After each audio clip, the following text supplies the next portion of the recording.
Here's the thing. If you know 500 or 600 words of English, you could probably go to an English-speaking country, go into a restaurant or a shop and make yourself understood.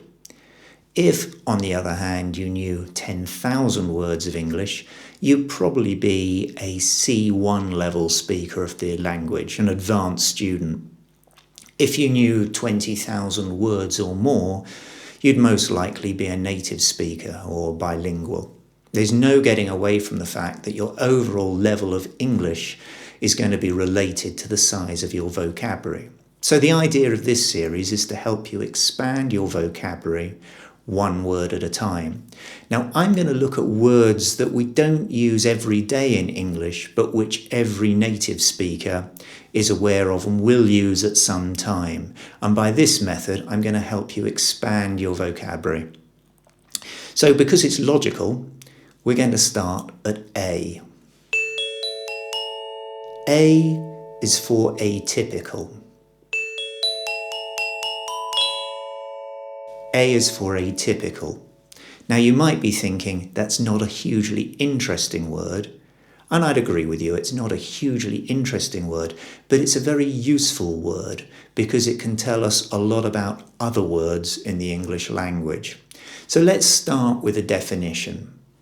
Atypical, adjective, different from others of the same class or type. So before we go on to think about how we might use the word atypical in a sentence, let's just take a look at some of its synonyms. We've got unusual, strange, unrepresentative, and abnormal. There are more, but those are the most frequently used synonyms, words that have more or less the same meaning as the word atypical. So let's take a look at a couple of sentences where we might use this word. Let's take a look at this first one. The research findings were atypical. So what we're saying here is that the research findings were unusual. They were perhaps not what we'd expected.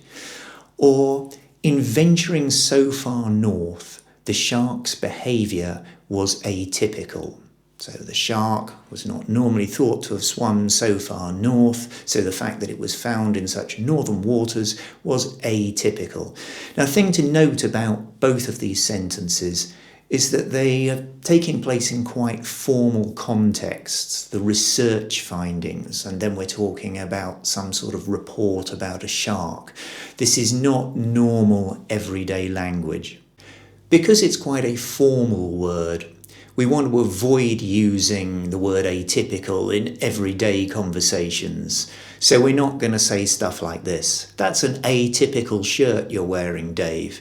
No, we just say that's a strange shirt you're wearing, Dave. Or the weather's been atypical lately. No, we just say the weather's been unusual lately.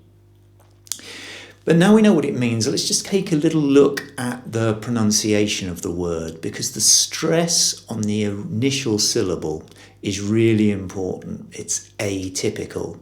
Now I'm going to show you two sentences to demonstrate why the stress on atypical is so important. First sentence, the Tesla is a typical performance car in terms of its speed. The Tesla is a typical performance car in terms of its speed. There I'm almost swallowing the A sound and all the stress is on the T of typical because the Tesla is a typical performance car. Like other performance cars, it's fast. However, the Tesla is atypical of performance cars because it's battery powered. The Tesla is atypical of performance cars because it's battery powered. This is why the stress is so important, because unless someone hears the atypical, they're going to just hear the word typical and they're going to understand precisely the opposite of what you're trying to say. Let's just back up for a couple of moments and pretend that we don't know what the word atypical means. We've just read it in an article or we've just heard someone use the word and we want to try and figure out, without using a dictionary, what it might mean. So we're going to turn ourselves into a sort of vocabulary version of Sherlock Holmes. So let's take a look at the word atypical. In the middle of the word typical, there's a noun. Most of the noun type is there in the middle of the word. Now, starting from there, we can probably then figure out that atypical is most likely an adjective, because there are loads of examples of adjectives in the English language that are simply nouns with the suffix al added at the end. So from the noun emotion, we get emotional. From tropic, we get tropical. From national, we get national. From personal, personal. And from the noun type, we get typical. So if we can identify the noun in the centre of the word, see that there's that typical suffix that leads us to an adjective, we can probably figure out that typical is an adjective that is related to the noun type. So, if we use type as a noun, we might get a sentence like this. The type of car I need is small. Then, by adding that al suffix, we turn it into an adjective. The Seat Ibiza is a typical small car. So in identifying the word, we noticed there was a noun in the middle of it, and then there was a suffix that was turning it into an adjective. So type became typical. And then in English, we can turn adjectives negative using a number of different prefixes, a part at the beginning of the word. The most common of them is un, turning usual into unusual. But we also have in, where sane becomes insane. Then we have im, which is used in front of words starting with M or P, which gives us moral and immoral, polite and impolite. We also have ir, which turns regular into irregular, and you're always going to see that at the beginning of words that start with R. Then we have dis, so agreeable becomes disagreeable. And then finally we have a, which turns typical into atypical. Now, atypical is not alone. There's a group of other words that use exactly this same form. And here's some of them. So in addition to atypical, we have asymmetric, asynchronous, atonal, atheist, asexual, amoral, and apolitical. Now we can further subdivide that list into the a signifying either not or without, and I'll explain what I mean. So in the not group, we have atypical. Atypical means not typical. Asymmetric means not symmetrical. A geometric shape, like a circle or a square, is symmetrical, whereas most things in nature are asymmetric, like a tree, for example. Then we've got asynchronous, which sounds very complicated at first, but it's not. It means not synchronized. So we are having an asynchronous class because I am recording this before you're hearing it. Atonal means not tonal. So music that sounds random and without harmony is atonal music.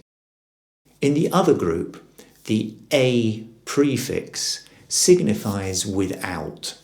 So an atheist is someone without religion, whereas a theist is someone with religion. Someone who is asexual is neither heterosexual, bisexual, or homosexual. Also, we can have asexual modes of reproduction, where there are species that can reproduce themselves without any recourse to sex. Amoral means without morals. So we might talk about someone being a moral person, being a good person. We might, on the other hand, talk about someone who is immoral because they want to harm other people. But if we were to talk about something like nature and the fight for survival within nature, we might say that nature is amoral because it doesn't have any feelings about the fight for survival. It is amoral. And finally, we have apolitical, which simply means that someone has no interest in politics. Now, I think that atypical is an interesting word because it shows us how different forms of words in the English language are interrelated, and how if we know a few things about the language, we can figure out other things. So if we knew that type was a noun, we could figure out that typical was an adjective, and that atypical itself meant the opposite of typical. Now, I hope you found this useful.